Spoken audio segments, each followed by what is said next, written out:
Hello, everyone. You are watching the Asian American Herald, a new media network for and about Asian Americans in the capital region of New York. This show is being aired via live stream on Facebook, and a recording will be available afterwards at our Facebook page, Asian American Herald. My name is Himani Gupta Carlson, and I am a local writer, farmer, and professor at Empire State College in Saratoga Springs. Tonight, our theme is yoga and the power of breath. We will discuss yoga as a physical and spiritual practice, and we will look at how it has helped some maintain health, wellness, and balance during these months that we have been living with the COVID-19 pandemic. We also will look at how the pandemic has challenged yoga instructors and studios and some ways that they have overcome these challenges. Our guests are Arti Boj of Yoga Evolve and Kristen Zorda of Yoga Mandali. Arti and Kristen, welcome to our show. Thank you. So Thank you, Himani. Thank you. I'd like to begin by asking you both to tell us a little bit more about yourselves, your philosophy of yoga, and the venues in which your teaching took place prior to the pandemic. So, Arti, would you like to begin by telling us a little bit about yourself and about Yoga Evolve? Yeah. So thank you. My name is Arti Boj. I'm a local to this area. I grew up around here, and I graduated from Siena College. After I graduated, that's probably the time that I started practicing yoga. And after I ended up graduating, about a year after I started my own personal practice, I ended up going to India and doing my teacher's training at the through the Isha Yoga Center, the Isha Foundation in South India, where I trained for 6 months. And then I lived there for maybe 3 more months. And then I returned back to the United States in 2017.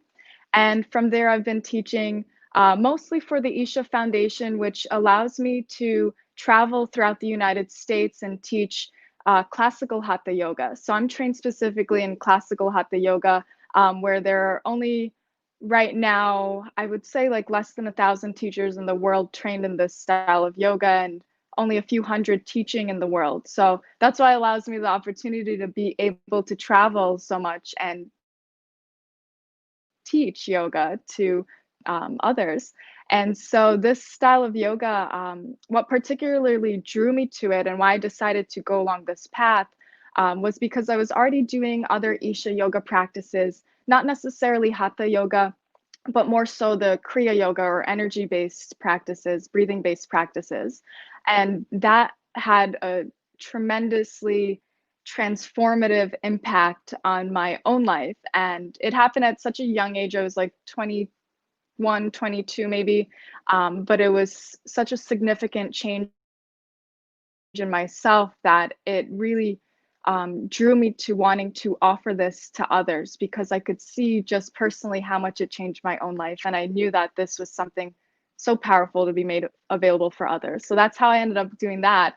And now that the quarantine had been taken effect back in March, and the new year had just started. I had classes scheduled to teach, and then the quarantine happened. And because a lot of my work was based in traveling and either traveling by car to different states or traveling by flight, after that was put on pause, basically all the teaching that I was doing a couple times a month at least was put to a halt.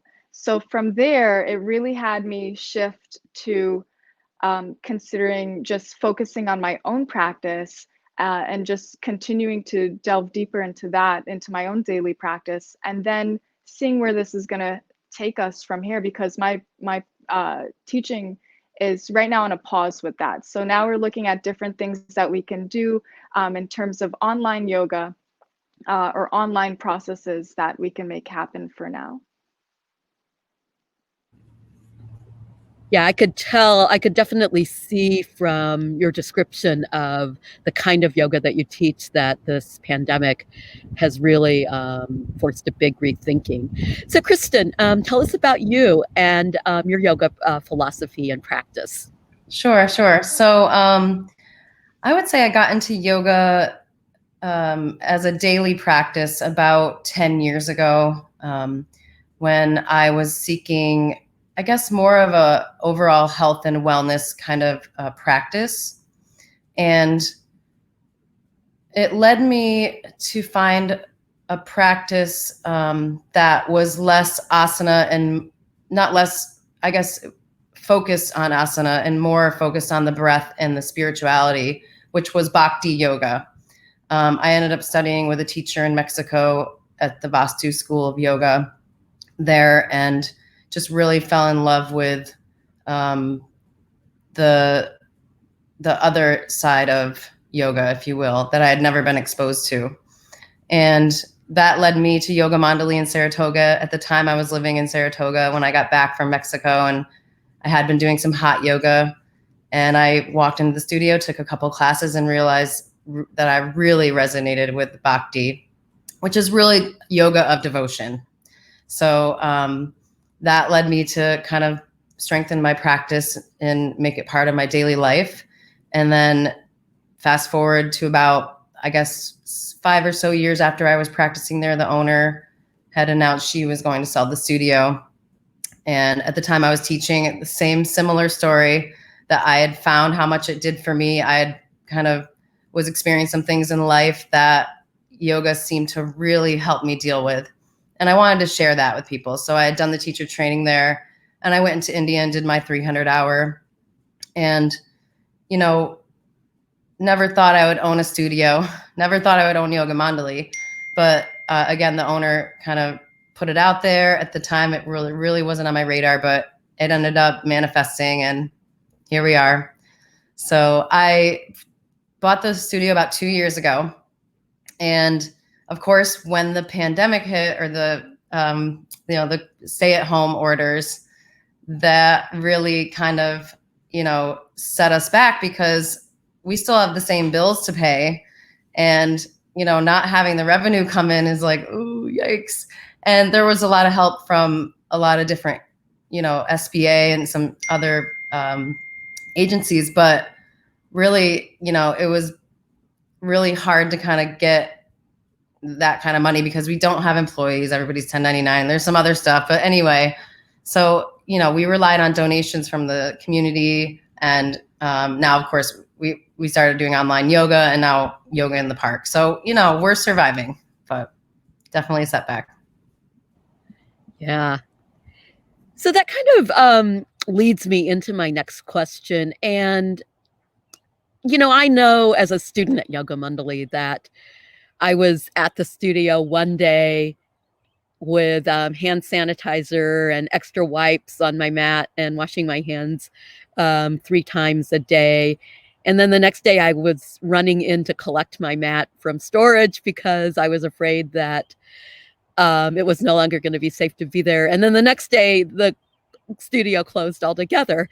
And it seemed to me that the onset had such an abrupt impact on the studio. And so, Kristen, I was actually wondering if you could just tell our viewers a little bit more about those impacts and how you kind of quickly on your toes adapted to that. Yeah. So, I mean, of course, anytime you have to shut a business down, it's a huge impact, because the revenue doesn't come in, the bills keep coming. And, our landlord was amazing. He helped us out a lot. And, a lot of different companies did things to help keep us open. But, it definitely had impacts in ways that weren't financial. Like, we would get emails from people saying, I didn't realize what a big part of my daily life that the yoga, community was for me, or that this studio space is for me. And like, not being there is really affecting things for me. And, we did the online yoga, but it's just not the same. It's about the people that come into that space that make it what it is. And I think even for the teachers, that was another impact. It's like, it's kind of daunting to teach into a device. It's that exchange that's just not there, and you do what you can, but it's just not the same. So when we heard that we were excluded from phase 4, that again was just like, whoa, okay, so we can't open. We thought we had our mats set out 6 feet apart. We had the protocols in place. We had everything ready to go. And now we're like, okay, we have to, again, quickly on our toes, adapt again, And it was adapting to online yoga. Now it's adapting to how do we go outside because the weather's nice enough. We need to figure out how to socially distance safely and get people together because this community is, really important for a lot of people. Yeah. And I remember that first yoga in the park class about a week ago. And just everybody was just so happy to be together again. Yeah. And scared also, I would say, a little nervous because everyone has different levels of comfort with social distancing and mask wearing and what 6 feet Right. means. And so I just remember that was huge. Arthi, I'm kind of curious, for you, because so much of your teaching and business, I guess, was travel-based. Did you have that same kind of community building feel with your yoga? And how did, that abrupt, cancellation of all flights, no travel, quarantines if you if you come in from a different state, how did those effects impact your business and your practice? Yeah, so one thing with the classical hatha yoga, it's a little bit different than what's happening right now, what's popular right now, especially in the West. And so with this style of yoga, what we will do is we will workshop a certain practice, depending on whatever it is they're learning. So we'll workshop a practice, usually over the course of a weekend.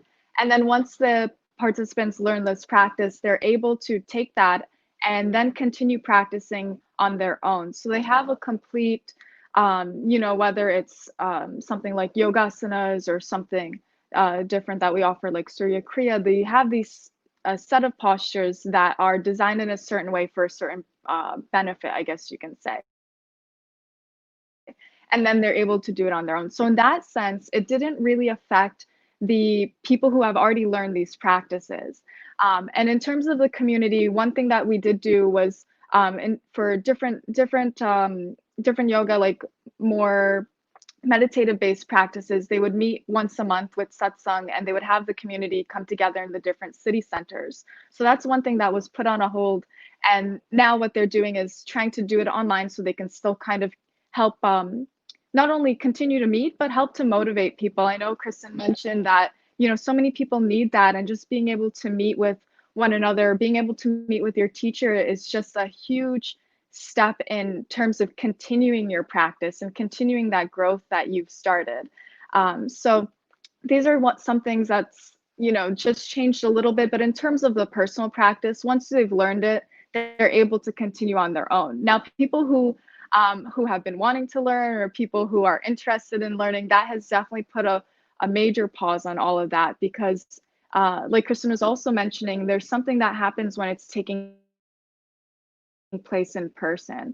And so that's the biggest emphasis when you're teaching traditionally is that it's a live transmission that's happening. It's not just a physical practice that we're teaching, it's also a spiritual process, or it's something that can definitely grow into that for someone and take you to another level in that way. So with what we're trying to do now is we're not necessarily able to meet and teach live with the groups of people, but we are trying to reach out to different types of people. For instance, people who are still working, employees, corporate people that are more in the corporate world and maybe have to still be working online or now having to come into the office. We're trying to reach them with facilitating certain online practices, especially aimed at like stress relief, immunity boosting practices, things that are really specific to what's happening right now that we're seeing the need is so there. So we're trying to, just get that going and continuing to bring it about in that sense and use it as a way to kind of intro people to something further once they are able to meet in person and actually learn. Okay. I'm going to just go off script a little bit. Part of the title of the show was Power of Breath. And Arthi, something that you were saying just now really stood out for me, which is that there is something that happens that's spiritual in the face-to-face communication. And Kristen, you also touched on that. And I was wondering, I know I know in a lot of the yoga practice that I've done over the years, breath is a huge part. And so I was wondering, Arthi, if first you and then Kristen, if you could just talk a little bit about breath and how breath is different in a face-to-face practice versus a distanced practice, and how it's different maybe when you're doing yoga in a group as opposed to doing yoga by yourself in, kind of in your own private space. So Arthi, why don't you go ahead, and then Kristen, I'll invite you to pick it up.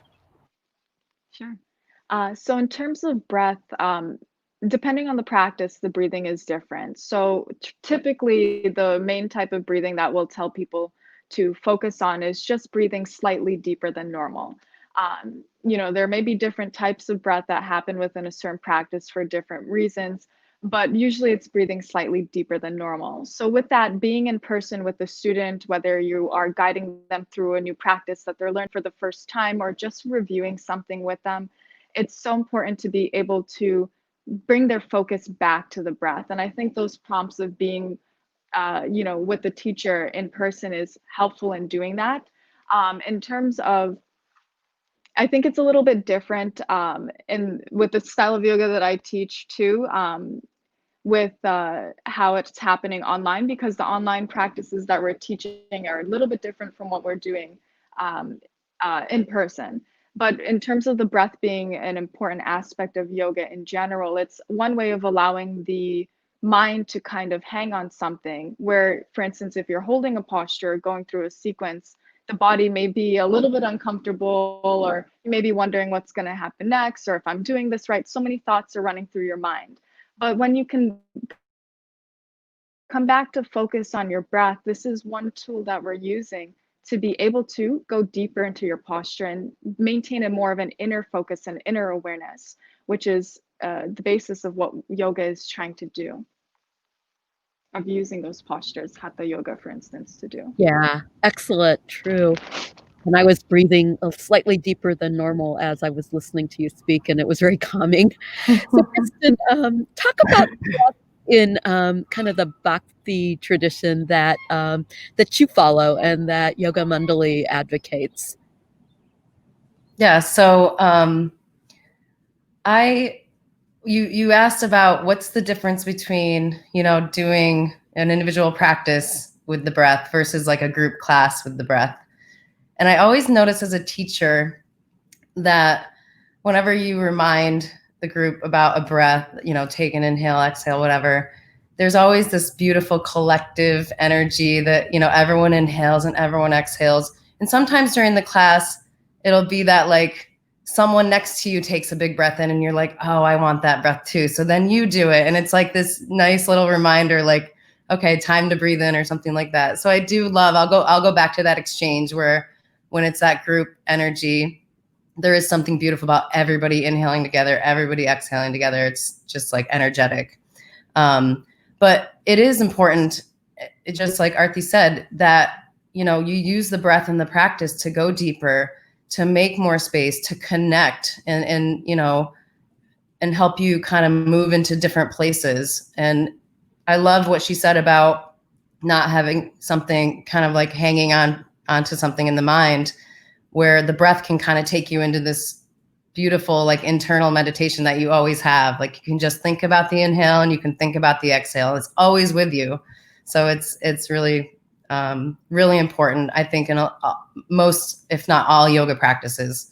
And if you're not feeling that, you may want to seek that in your practice.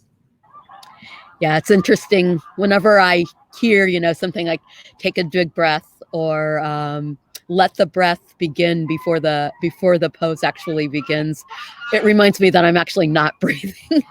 So, Right. Yeah, and that I need to be reminded to breathe again. So, we've touched on this, but I see for each of you that there's a personal relationship with yoga and a business relationship. And so I'm wondering, over the past 4 months, what have your priorities been for sustaining your businesses, and what have your priorities been for sustaining yourselves? Kristen, I'll go ahead and ask you to start. Yeah, I mean, it's definitely interesting when you go from being a student into a teacher and then a teacher into like a business owner role in yoga, it does shift the dynamic a bit. And, you know, I personally have tried to really focus on keeping the community together because, again, I've gotten so many people reaching out to say, this means so much to me. Are you in trouble? Are you guys going to shut down? Let me donate. Let me help. Is there anything I can do? And it's been so like touching and just beautiful to see how much that studio means to everybody. Of course, it's been in the community for 15 years or more. So, you know, that was really my focus was, what do I have to do to keep the doors open so we can get to the other side of this? And that, you know, spiritually, I, you know, did what I had to do in my daily practices and financially, and just relied on people's help. The teachers have been amazing. They have donated their time, and they continue to, and I can't tell you how much, you know, that helps and makes a difference. So.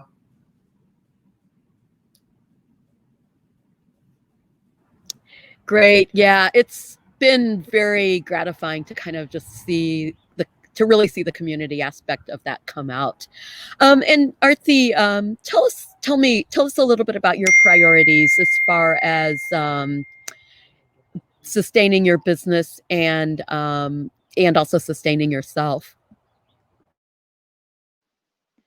Yeah, so when it comes to sustaining the business aspect of what I'm doing, so I don't have a studio. I'm not, in the same place as Kristen is dealing with those issues. But in terms of wanting to continue offering these practices and wanting to continue to teach, it's definitely been a little bit of a challenge the first couple of months because for the majority of the teachings, it's happening live for us, live in person. So we had to really figure out, okay, what is it that we can offer online? And with the guidance of the school that I'm trained through, they were really able to step up and give us some options that we were able to work with and be able to at least offer something. Even though it's not the full experience, we're still able to, put something out there, and give those tools to people that they're seeking at this time, whether it's to kind of relieve their stress or anxiety from what's happening or the unknown that they're facing. I know exactly that I was feeling the same exact thing when this all happened.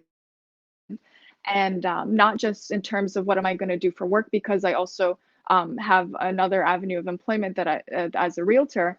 So that's also helpful for me. But in terms of, just the general feeling of, not knowing what's really happening or how scary this whole thing is going to end up being. So for me, going to my personal practice, turning to my personal practice and having this extra time, I tried to turn it into a positive. Although I'm not able to travel and teach or meet with people and do this, I can still turn back to my practice and come to a place where I can make sure that, okay, I know that I'm experiencing this, others are experiencing this. And by being able to kind of cement back to what it is we're teaching, it's helping me to connect with others, whether it's over the phone or whether they need some consoling, or even if it's now privately teaching, we know exactly what they're facing and the importance of maintaining your regular practice once you do have that. Yeah, it was the Facebook live stream that Yoga Mandali offered for probably about 6 or 7 weeks was so important to setting kind of like a regular rhythm to my day. I think I probably did more yoga in per week. I did 5 days a week for most of that time period, which is a lot more than I can actually manage when the studio is open. And so it was kind of a great rhythm and ritual, which unfortunately I don't have the self-discipline to keep up. I let the farming get in the way and other things. But now yoga is outdoors. It's in the park, at High Rock Park specifically. And I'm wondering, from your perspective, Kristen, if you can tell us a little bit about how it's going, how it operates, what are the logistics of it, and is it a success so far? I know it's very early, but what's your early take on it? Well, thanks for the opportunity to talk about it. Yeah, it's early numbers are great. Most, if not all, the classes are filling, so it's been a success so far. High Rock Park gives us a little bit of a challenge. There's some traffic. There's that construction happening down at the parking garage. But, there are permits that we're paying to be there. So it is all financially based. It's not like, I would love to use Congress Park, which I'm trying to work on. But, the park is beautiful.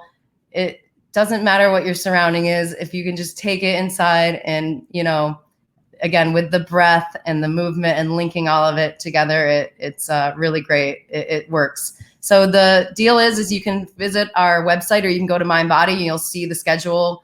Classes are daily. You can purchase your class cards or your packages or use ones that you have at the studio. And if they've expired or you can't figure out how you can't use yours, you can get a hold of us and we'll fix it for you. But it's pretty much like a $20 drop in a class, and there's a 15 student limit. So you have to sign up. You have to pay in advance. The teachers can't take payment. So it's, of course, socially distant. We have masks when you're not on your mat. Of course, you can take your mask off to practice. And I do think so far so good. I think the feedback has been people are just happy to be together, like you said. And as long as we can keep it up, we will. And there's some other things in the works. So stay tuned for that. Maybe a little bit longer time frame for some of them, but there's some exciting stuff happening. So we'll keep you posted. I'm starting to visualize yoga in the park in December with hats and thick socks and mittens. And that's the challenge, because we may only be able to do this through October, and if we're not open yet, which there's a good chance that might be the case, we're just going to have to do what we have to do to survive. So, Yeah. Arthi, if people would like to do private yoga with you, how do they get in touch with you? Sure. So if they would like to do some private sessions or even find out more, they can reach me at info@yoga-evolve.com, or they can check out the website, which is yoga-evolve.com, or they can reach me on Facebook or Instagram. So there's a few ways. Happy to connect, happy to reach out and, just let people know more about what it is that I'm offering. That's wonderful. So we are almost out of time. I was going to ask both of you to unpack a quote that I found on Arthi's Facebook page, or Arthi's Yoga Evolve Facebook page. But I think instead I'm just going to close by reading it and maybe just leaving that with all of us to reflect on for hopefully maybe a future session. So here we go. Hatha yoga in its original form is not an exercise form to gain fitness or lose weight, but a methodology for a human being to flower into an ultimate possibility. So I think it's kind of nice to just think about how that is particularly relevant now to where we as humans stand amidst a global health crisis. So on that note, thank you everyone for joining us this evening for our weekly Asian American Herald show. I am Himani Gupta, and if you hear geese honking in the background, that's proof that I actually am a farmer, in addition to being a writer and a professor. Our guests have been Kristen Zorda of Yoga Mandali and Arthi Boj of Yoga Evolve. The Asian American Herald is a Facebook-based news media outlet dedicated to discussing topics and building community among Asian Americans in the Capital Region. Please send us your story ideas and look for the recording of this show on our Facebook page. Thank you and good evening. Thank you. Thank you so much. Okay, good night. All right.